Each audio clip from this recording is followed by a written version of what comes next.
AP నైపుణ్యాభివృద్ధి corporation ఆధ్వర్యంలో కుప్పం ఎన్టీఆర్ భవన్లో జాబ్ మేళాను నిర్వహించారు.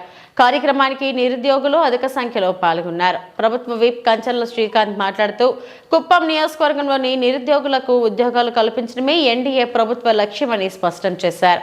నియోజకవర్గంలో 40,000 ఉద్యోగాల కల్పనకు కృషి చేస్తామని అన్నారు.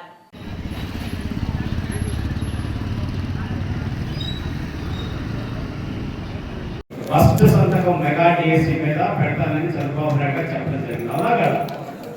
సో ఫస్ట్ సంతకం నేను పక్కనే ఉండి నేను ఒక గ్రాడ్యుయేట్ ఎంఎస్ ముగ్గురు ఫస్ట్ సంతకం చంద్రబాబు నాయుడు గారు మెగా డిఎస్సి మీద 16,547 పోస్టులకి సంతకం పెట్టడం జరిగింది. దానికి సంబంధించి మన విద్యాశాఖ మంత్రి లోకేష్ గారు మొన్న డిఎస్సి సంబంధించిన సిలబస్ కానీ ఇవన్నీ కూడా రిలీజ్ చేయడం జరిగింది. అట్లాగే గ్రూప్ 1 గ్రూప్ 2 పోస్టుల్లో కూడా 1:100 1:50 ఉంటే 1:100 చేయమని రిక్వెస్ట్ చేస్తే దాన్ని కూడా చేయడం జరిగింది. అట్లాగే టైం కావాలి ఇంకొక 90 రోజులు పొడిగించమంటే మేము విజ్ఞప్తి చేసిన ప్రతి ఒక్కదానికి లోకేష్ గారు ముఖ్యమంత్రి గారు స్పందించి ప్రతి ఒక్కదానికి కూడా యాక్సెప్ట్ చేసి, ఎందుకంటే 5 సంవత్సరాల్లో చాలా నష్టపోయారు నిరుద్యోగులు. వాళ్ళకి మనం ఎంత చేయగలిగితే ఎంత అండగా ఉంటే అంత బాగుంటుందని నమ్మి ఈరోజు ఆయన అడిగిన ప్రతి ఒక్క దాన్ని కూడా చేయడం జరిగింది. అన్నిటికీ మించి 20 లక్షల ఉద్యోగాలు మేనిఫెస్టోలో పెట్టడం జరిగింది. యువగణం పేరుతోటి 20 లక్షల ఉద్యోగాలు రాబోయే 5 సంవత్సరాల్లో తీసుకొచ్చే విధంగా ఆంధ్రప్రదేశ్ రాష్ట్ర ప్రభుత్వం పనిచేస్తుందని చెప్పేసి చంద్రబాబు నాయుడు గారు లోకేష్ గారు చెప్పడం జరిగింది.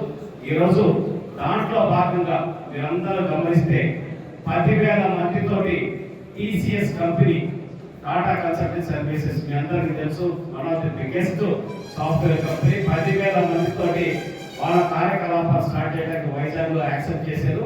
2,000 మందితో ఇప్పుడు ఆపరేషన్ స్టార్ట్ అవుతుంది. ఆల్రెడీ బిల్డింగ్స్ అలకేట్ చేసేసారు. షార్ట్లీ నాకు వచ్చి ఒక 15 నుంచి 20 రోజుల లోపలే వాళ్ళ యాక్టివిటీస్ అనేది స్టార్ట్ అవుతాయి. ఇనిషియల్గా 2,000 మంది స్టార్ట్ చేసి గ్రాడ్యువల్గా 10,000 మందిని రిక్రూట్ చేసే విధంగా కార్యక్రమం వాళ్ళు రూపొందిస్తూ ఉన్నారు.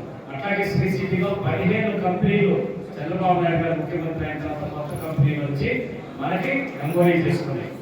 అలాగే కియాకి మీకు అనంతపురంలో కియాకి సంబంధించి ఛాన్సలర్ యూనిట్స్ ఏదైతే కర్ణాటక వెళ్ళిపోయాయో వాళ్ళందరూ కూడా వచ్చి మళ్ళీ ఈరోజు మనకి ఇక్కడ యూనిట్స్ పెట్టే విధంగా కూడా కార్యక్రమాలు రూపొందిస్తూ ఉన్నారు. ఇవన్నీ ఒక ఎత్తు. రాష్ట్ర వ్యాప్తంగా రకరకాలుగా కంపెనీస్ వస్తున్నాయి, ఇవన్నీ జరుగుతున్నాయి.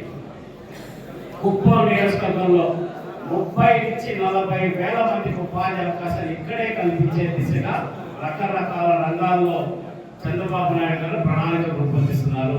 దాంట్లో భాగంగా మనకి మొదటి 6 నెలల్లోనే మనకి మదర్ డైరీ అట్లాగే సఫారీ 2 కంపెనీలు ఫుడ్ ప్రాసెసింగ్ కంపెనీస్ ని ఈరోజు ఫైనలైజ్ చేశారు. ఈ 2 కంపెనీల ద్వారా రమారమి 2,000